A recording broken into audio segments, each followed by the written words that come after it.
hide or show accounts from your dashboard in KTVAECU Digital Banking. To hide or show accounts on your dashboard in the mobile app, log in. Tap the red circle in the upper right corner with your initials. Choose Settings. Select Customization.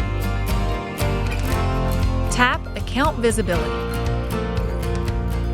Find the name of the account you want to hide and uncheck the box beside Show. Select Save. To hide or show accounts on the dashboard in online banking, visit TVACreditUnion.com and log in. Click the white circle in the upper right corner with your initials.